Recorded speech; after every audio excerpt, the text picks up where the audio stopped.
When I walked into my birthday party, every conversation stopped. Glasses froze midair, and the room fell silent. I could feel every pair of eyes fixed on me on the bruise blooming around my left eye. My name is Helen Ward, 70 years old that day. What should have been a celebration turned into the night I lost my son and found myself again. Jason, my only child, stood at the center of the room beside his wife, Vanessa.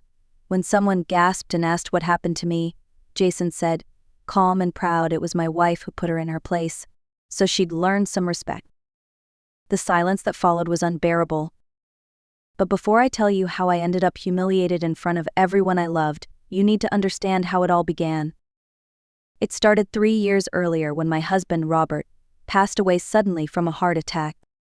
We'd been married 42 years. He was my anchor, my calm, my reason. After his death, the world lost its color. Jason stayed with me. You won't be alone, Mom, he said. He worked long hours, but we still shared coffee in the mornings, movies on Sundays. I thought we'd face grief together.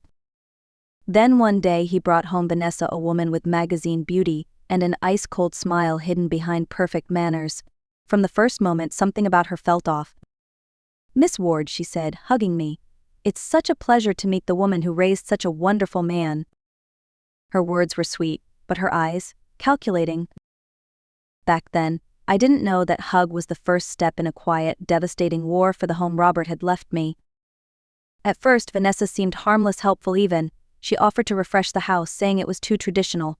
You have beautiful taste, Miss Ward, she'd tell me, but homes need to evolve, right? Soon, my living room no longer felt like mine. Curtains Robert and I had chosen together disappeared, replaced by sleek gray drapes that made everything feel cold. The family photos were quietly moved to a hallway. It's just to make the space more modern, she said with a smile that didn't reach her eyes. Jason, blinded by love, noticed nothing. When I tried to speak, he brushed it off. Mom, she's just trying to help. Don't take it personally. So I stayed silent. I didn't want to be the bitter mother-in-law. But slowly, my home stopped feeling like home. Vanessa began hosting parties with her co-workers. The music was loud, the laughter louder. When I appeared, conversation always stopped. Mom, maybe you should rest, Jason would say softly. We'll take care of everything. And I'd go upstairs, my chest tight, pretending I didn't hear them laugh after I left. Then came the whispers. One night, I overheard Vanessa telling Jason, your mom's getting older. Wouldn't she be happier somewhere smaller? Maybe a senior residence? I froze. Jason hesitated. She's my mother, he said quietly. I can't just kick her out. Vanessa laughed. Of course not. We'll make it sound like it's for her own good. That night, I cried until dawn. I had lost my husband, and now I was losing my son to a woman who saw me not as family, but as an obstacle. And deep down, I knew something worse was coming, because when greed enters a home, love doesn't stand a chance. Months passed, and my world kept shrinking. Vanessa's perfume lingered in every room. Her shoes cluttered the hallway. Her laughter echoed down the stairs like I was a guest in my own home. Jason worked longer hours, leaving before dawn and returning after dark. He no longer ate with me. They dined behind closed doors, their laughter muffled but unmistakable. My son was slipping away, one silent dinner at a time. When I tried to talk to him, he'd sigh. Mom, please stop overthinking. You and Vanessa just need time. Time. That word became a wall between us. One evening, Vanessa came into the kitchen while I was cooking Jason's favorite meal, chicken stew, the recipe Robert loved. She wrinkled her nose. This smell sticks to everything, she said. Maybe use this candle afterward. She placed an expensive aromatherapy candle on the counter as if I were her maid. The next morning, I found a list taped to the fridge. Don't use the washer after 7 p.m. Knock before entering the living room. Avoid heavy cooking on weekdays. Rules. In my own house. I wanted to scream, but I didn't. Because my Jason was still smiling at her like she hung the moon. Then, one evening, I overheard them again. She's stubborn, Vanessa said. If she refuses to move, maybe we can sell the house anyway. You're the heir, aren't you? My heart stopped. Jason's voice was faint. I guess, but that's not right. Vanessa's tone turned soft, poisonous. It's not about right or wrong, Jason. It's about starting our life together. That was the night I realized love wasn't blinding my son anymore, it was blinding me. I had spent months hoping he'd protect me, but now I needed to protect myself. It happened 2 days before my 70th birthday. I was upstairs folding laundry when I heard footsteps in my room. Vanessa stood by my dresser, holding my jewelry box, the small wooden chest Robert had given me on our 10th anniversary. "What are you doing?" I asked, trying to keep my voice calm. She turned, her expression cool. "Just looking. These pieces must be worth something." I crossed the room and took it from her hands. "You have no right to touch my things." Her smile widened, sharp and cruel. "Relax, Helen. I wasn't stealing. But if you ever sell them, maybe you can help with the kitchen renovation. We could finally modernize this place." "This house doesn't need your touch," I said firmly. She stepped closer. "You keep saying your house, your room? But it's not really. It's ours now." "Oh." Something inside me snapped. "It's mine," I shouted. "Robert left it to me. You have no right here." Her eyes turned dark. The fake sweetness vanished. "You're a bitter old woman clinging to the past," she hissed. "Marcus doesn't need you anymore. I'm his family now." And before I could move, she shoved me. It wasn't hard, but I wasn't expecting it. My hips slammed into the dresser, pain shot through my side, and I stumbled. My head hit the corner of the nightstand. White light exploded in my vision. Warm blood trickled down my face. Vanessa stared for a second, then said coldly, "You tripped. You're old and clumsy. Remember that." She walked out, closing the door behind her. I sat there on the floor, shaking, tasting blood and disbelief. The physical pain was nothing compared to what came next, the realization that the woman my son loved had just declared war. The bruise around my eye darkened fast. I tried to hide it with makeup, but nothing could mask the swelling or the ache beneath my skin. I thought about staying upstairs for the rest of the night, skipping the party Vanessa had planned, but it was my birthday, my house, my life. I refused to let her take that too. When I walked down the stairs, the room went silent. Every conversation died mid-sentence. Glasses froze in midair. I saw their eyes move from the balloons to my face and stop. Vanessa stood proudly beside Jason, her hand looped through his arm. "My son, my only son." And then he said it. His voice was calm, almost smug. It was my wife who taught her a lesson, so she'd learn some respect. A sharp gasp cut through the crowd. I felt my knees weaken. The humiliation hit harder than the fall. My brother Raymond stepped forward, his voice trembling with anger. What kind of man lets his wife raise a hand to his mother and then brags about it? Jason's face paled. "Uncle, it's not." "Your father would be ashamed of you," Raymond snapped. Vanessa tried to laugh, but no one joined her. The air was thick with shock. Guests whispered, some excused themselves quietly. Someone offered to call the police, but I shook my head. My pride, my last defense, kept me standing. Vanessa placed a hand on Jason's arm, pretending to be calm. "She provoked me," she said, her voice sharp and trembling. "I was defending myself." Raymond glared at her. "Defending yourself? From what, her existence?" That was the moment the mask cracked. The perfect couple everyone admired now stood exposed, cruelty and cowardice in plain view. And I knew right then, the woman who had stolen my peace would soon lose everything. The chaos was still echoing when the front door opened. A calm, familiar voice cut through the tension. "Good evening," said Thomas Reed, our longtime family attorney and my late husband's friend. "I heard there's some confusion about this house." Vanessa straightened instantly, her fake smile snapping back into place. "There's no confusion. Everyone knows the house is in Helen's name. Jason's her son, he'll inherit it anyway." Thomas adjusted his glasses, his voice steady. "That's not quite true. Robert Ward's will includes a protective clause. It's why I came tonight." The room fell silent again. He opened a folder, revealing the yellowed pages of Robert's will. "Your husband was a wise man, Mrs. Ward. He wanted to ensure you were never forced out of your home." Jason frowned. "What does that mean?" Thomas read slowly, each word like a gavel strike.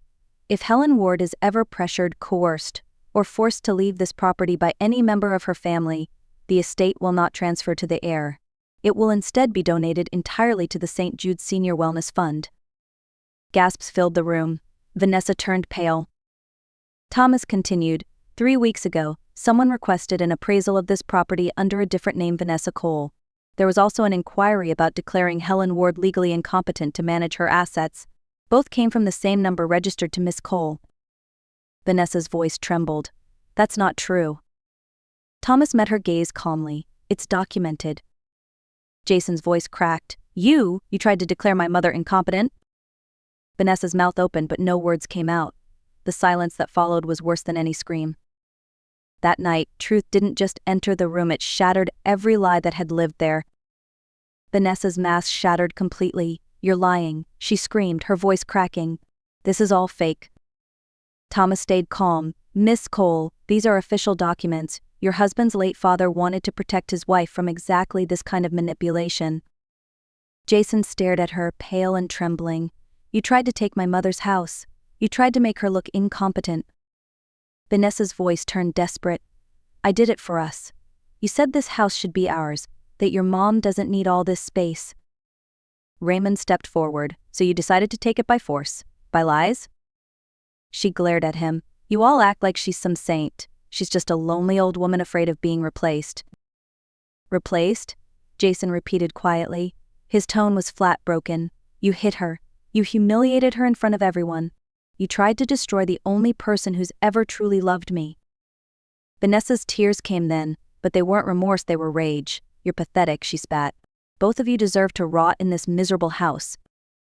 Thomas closed the folder. Mrs. Ward, you are fully protected by law. If either of them continue to pressure you, the property will transfer directly to charity.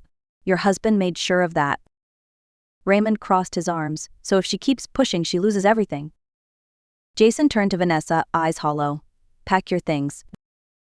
She laughed bitterly. You're really choosing her over me? Jason's answer was quiet but final. No, I'm choosing what's right. And just like that, Vanessa's empire of manipulation crumbled. Her charm, her power, her mask all gone.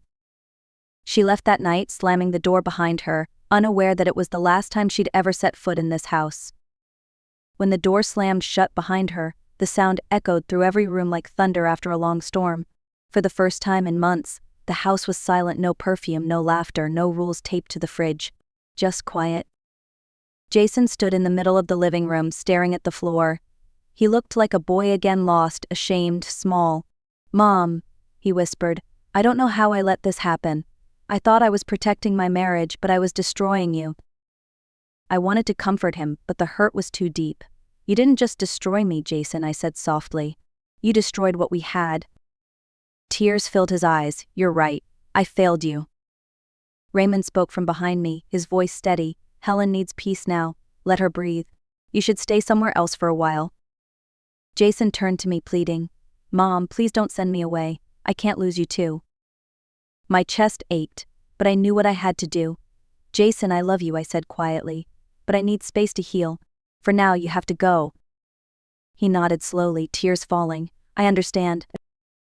When he hugged me goodbye, it was the kind of embrace that carries both love and regret. Later that night, I stood by the window and watched his car disappear down the street. For the first time in a long while, I wasn't afraid of being alone. The house that had been my prison now felt like mine again. Not because Vanessa was gone, but because I had finally chosen myself. And though the air still smelled faintly of the storm she left behind, I could feel something new beginning to bloom, peace. Days passed in a blur of quiet mornings and long nights. The bruise around my eye faded, but the ache inside didn't. Raymond stayed with me for a few days, cooking, talking, and reminding me that I wasn't alone. Then one evening the phone rang. It was Jason. His voice trembled. Mom, please listen. I hired a private investigator. I needed to know who Vanessa really was. My heart pounded as he spoke. She's done this before. Twice, both times to older men with property. She married them, drained their accounts, then left before anyone could stop her. She has gambling debts, Mom, tens of thousands of dollars. The silence on the line was heavy. Jason's voice cracked. She never loved me. She just wanted what Dad built for you. I was blind and I let her turn me against you.